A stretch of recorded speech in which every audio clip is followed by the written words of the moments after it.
अवश्य हम तुम्हें भी पराजित करेंगे। तू नहीं बोल रहा है, तेरा अहंकार बोल रहा है। और शायद तुझे ये ज्ञान थोड़ा चाहिए, अहंकार ही मेरा भोजन है।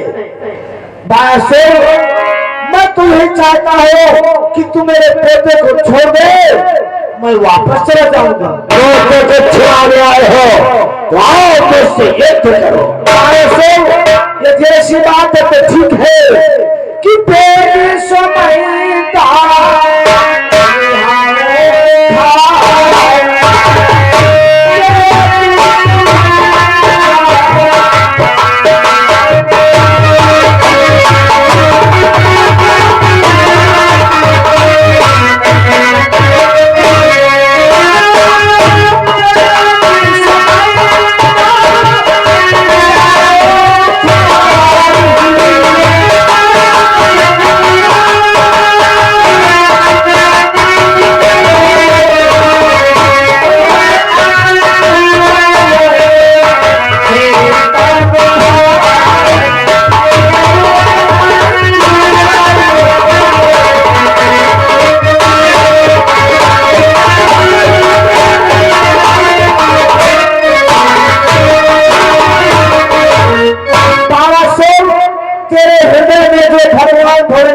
वरदान के द्वारा अभिमान का अंकुर उदय हुआ है, एक पल भर में उखाड़ करके फेंक दूंगा। अगर ऐसी बात है तो अपने को बलवान कहता है बारासुर कि अपने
देख ले तो मेरी भुजा के खिलाफ शांत करेगा।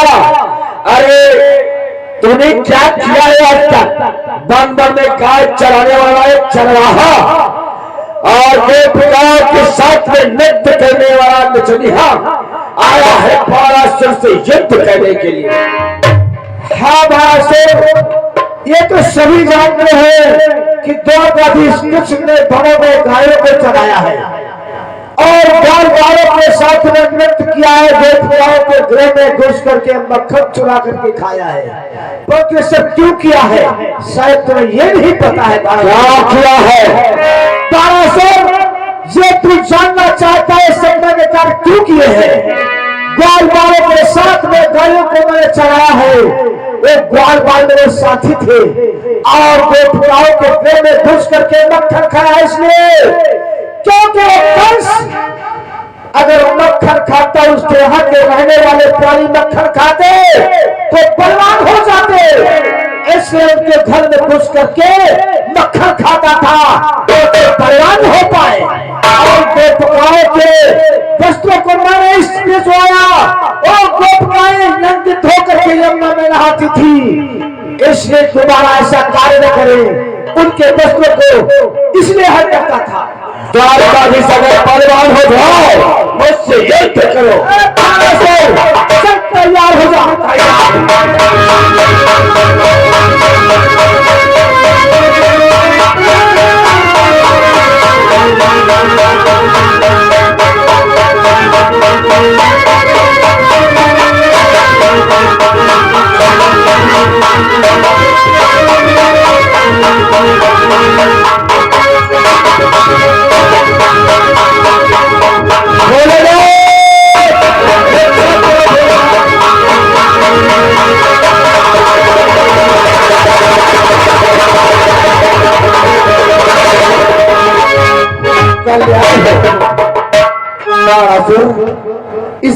दरबार से अचानक मुझे याद किया, क्या कारण है?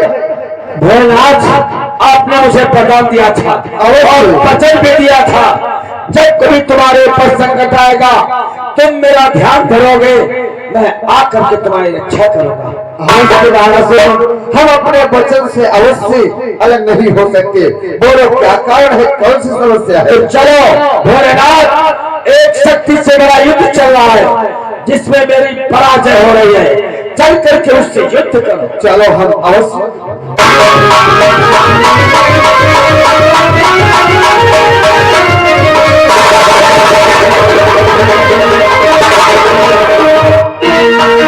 ये क्या, द्वारकाधीश, सर्वप्रथम द्वारकाधीश के चरण कमलों में शिव का प्रणाम हो। भोलेनाथ, मेरा भी तो प्रणाम स्वीकार करें।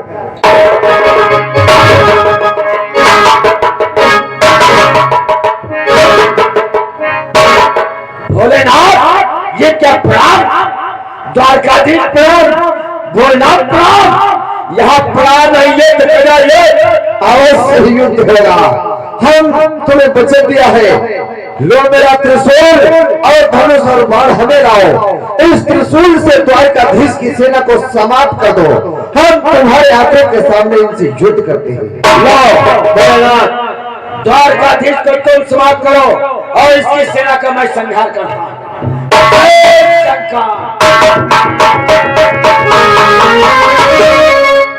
भोलेनाथ, हमारा और बालासुर से युद्ध हो रहा था, अचानक इस रण क्षेत्र में आपके पदागमन क्या कारण है? भोलेनाथ, ये द्वारकाधीश, आप तो संसार के पालनहार हो, आपको तो अवश्य मालूम होगा, सोनित को नरेश बाणासुर मेरा अनन्य भक्त है। उसने मुझे प्रसन्न किया, मेरे नाम का जाप किया, मेरे नाम से पूजा की। आज मैं उसकी हर इच्छाओं को पूर्ण करने के तैयार हुआ। उसे ऐसा वचन दे रखा है, सो उसकी तरफ से मुझे आना पड़ा। क्या? परंतु भोलेनाथ, आपने इसे ऐसा वरदान दिया है कि जब कभी ये रण क्षेत्र में पढ़ाई करने लगेगा तो आप उसकी तरफ से युद्ध भी करेंगे। अवश्य युद्ध करूंगा। परंतु भोलेनाथ, आपकी थोड़ी सी तपस्या पूरी कर लेता है तो आप प्रसन्न हो जाते हैं और एवं कर देते हैं। परंतु भोलेनाथ, जरा सोचो और विचार करो, झेलना किसे पड़ता है? झेलना तो मुझे पड़ता है। यदि आप कहे कि तुम्हें क्या झेलना पड़ता है तो बता दो भोलेनाथ। भोलेनाथ, एक बार आपने भस्मासुर को ऐसा वरदान दिया था कि जिसके ऊपर अपना दाहिना हाथ रख दे वो तत्काल भस्म हो जाए। अंत में क्या हुआ? अंत में माता पार्वती को लेने के लिए वो आप ही को भस्म करना चाहा, तो आपके शीश पर हाथ रखने के लिए बढ़ा, आप भाग खड़े हुए, तीनों लोगों में भाग करे, कहीं आपको ठिकाना न मिला। अंत में हमारे क्षीर सागर में पहुंचे, त्राहिमाम शरणगतम, प्रभु मेरी रक्षा करो। मैंने सोचा भोलेनाथ के ऊपर बहुत बड़ा कष्ट है, आपके कष्ट करने वाले कहने के लिए मैं नारी का भेष बनाया, उस भस्मासुर को भस्म किया और आज फिर इस दुष्ट को ऐसा वरदान दे बैठे हो। हे द्वारकाधीश, तुमने मेरी एक दो बार सहायता क्या कर दिया, आज इस रण क्षेत्र में उसी का बखान कर रहे हो। अरे मैं अपने भक्त की तरफ से युद्ध न करूं, आप क्या चाहते हो? छोड़ करके चला जाऊं? परंतु इन दुष्टों को ऐसा वरदान दे देते हो, वरदान देने से पहले आपको सोचना था कि दुष्ट है, हमारा वरदान पता नहीं कैसे प्रयोग करने लगे। द्वारकाधीश, मेरा भक्त सोनित नरेश बाणासुर मेरे नाम का जाप किया, 1000 वर्षों से तपस्या किया। मैंने उसकी पूजा ध्यान पर प्रसन्न होकर के उसे वर दिया, इसलिए उसकी तरफ से हम युद्ध अवश्य करेंगे। अपनी भलाई चाहते हो तो ये रण छोड़ करके द्वारकापुरी प्रस्थान कर जाओ। क्या मैं वापस चला जाऊं मेरा। ये तो उसकी तरफ से आप युद्ध करने के लिए आए हैं तो फिर तत्पर हो जाओ भोलानाथ। ऐसी बात है तो तैयार हो जाओ।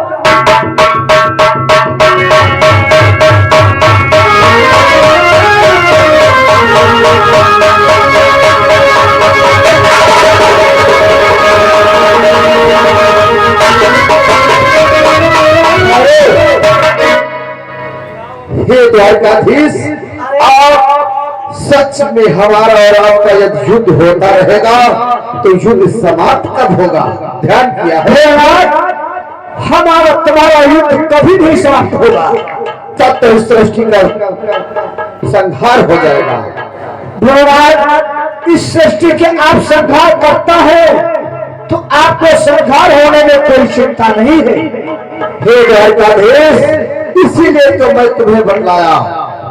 सोनपुर नरेश बारह मेरा भक्त है, उसकी तरफ से युद्ध हम अवश्य करेंगे। तुम अपनी पराजय स्वीकार कर लो। मैं पराजय स्वीकार कर लूं? मैं आपकी हर एक लीला को जानता हूं महाराज। जो भी आपने किया है आप जानते हैं कि द्वारकाधीश को कुछ नहीं जानते हैं। मैं सब कुछ जानता हूँ। क्या इसलिए लड़ने के लिए आए हैं? क्या जानते हो? जानना चाहते हो तो सुनो भगवान कि तुम ही साहस हो जाए इसका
इसका अभिमान बढ़ाया और तुम्हारे में कुछ ऐसे गुप्त प्रपत्र रचा है जिसके द्वारा इसका अभिमान चूर भी हो सकता है।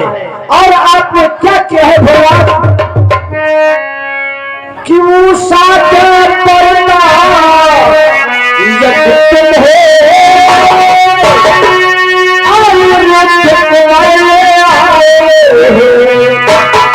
मैं भी भूल जानता हूँ जिसका मैं भी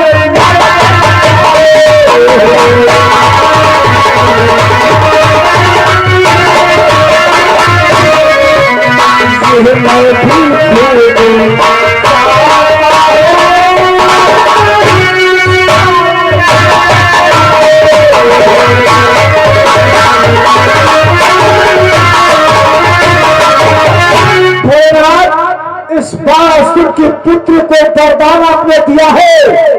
उस वरदान के कारण तुम्हारी ही माया के द्वारा मेरा पोता अमित कुमार द्वारकापुरी से सोनपुर आया और लड़ने के लिए इसलिए आए हो। इस दुष्ट को आपने ऐसा वरदान दिया है। हे द्वारकाधीश, आप मेरे किए हुए कार्य को हर प्रकार से समझते हो। ये समस्त लीलाओं को मेरे जान ही चुके हो। अवश्य महाराज, तो फिर इस रण क्षेत्र में युद्ध क्यों करने आए हैं? रण क्षेत्र में युद्ध करने के लिए इसलिए आए हो क्योंकि इसके बंदी में मेरा पोता बंद है। हे द्वारकाधीश, यदि बेटा अनिरुद्ध इसके कारागृह में बंदी है तो वो अवश्य मुक्त होगा। मैं आपसे एक निवेदन करना चाहता हूँ। मुझसे निवेदन? कौन सा निवेदन करना चाहते हो महाराज? स्वर्ग नरेश बाणासुर मेरा भक्त है। मैंने उसे ऐसा वचन दिया है जिस समय उसके ऊपर कोई संकट आएगा मेरा ध्यान करेगा, मैं आकर के उसकी रक्षा करूंगा। इसलिए हम इस रक्षा करने से अलग नहीं हो सकते। तो द्वारकाधीश निवेदन यही है कि हे जगत पिता, हे जगताधर, आपको कोई भी कष्ट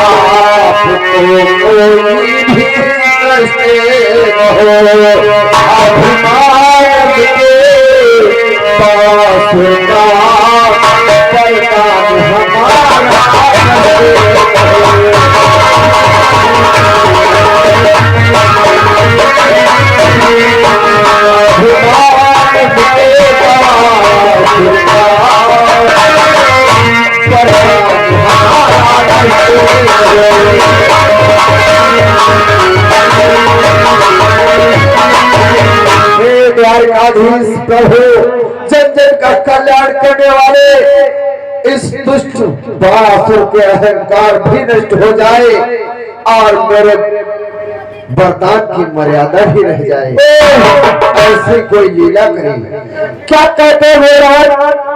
आपने इस लीला, आपने ये माया जो ऐसे रचाया है कि हमारे हाथों के द्वारा उस बाणासुर का अहंकार नष्ट हो।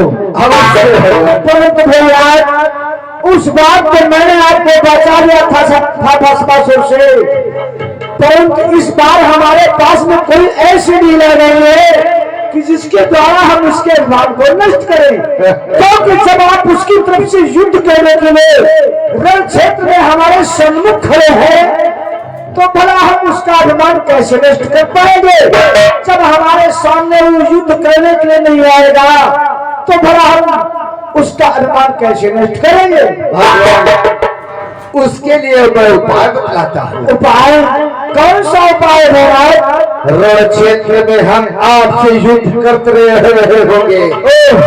युद्ध करते ही करते आप मेरे ऊपर आलस्य बाण का प्रयोग करो, जिससे मैं आलस्य में आकर के रण छोड़ दूं। उसी समय बाणासुर आपसे युद्ध करने लगेगा, वही एक अवसर होगा उसके अहंकार को नष्ट करने का। ठीक कहते हो महाराज। जब आलस्य में आप हो जाएंगे, रण क्षेत्र से चले जाएंगे तो बाणासुर हमारे समक्ष युद्ध करने के लिए अवश्य आएगा। उसी क्षण में उसके अभिमान को हम नष्ट करेंगे अवश्य। ये देश रात तो फिर तैयार हो जाओ कि इसलिए खुशी से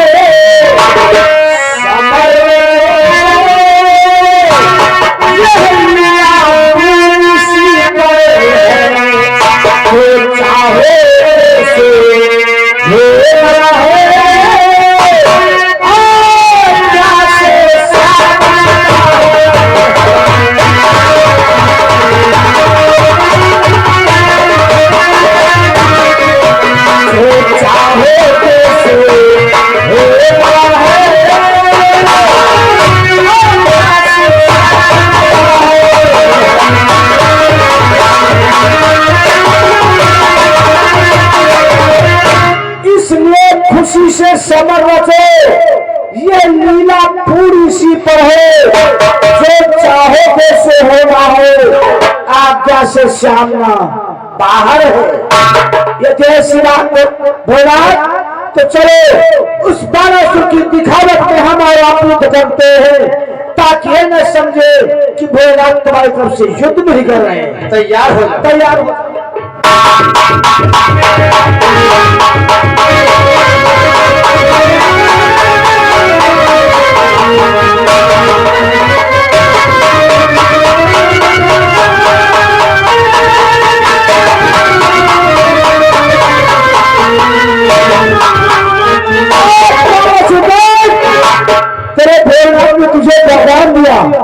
अब वो सो गए। मेरे से युद्ध करे, अपने बाहर के भुला निकाले।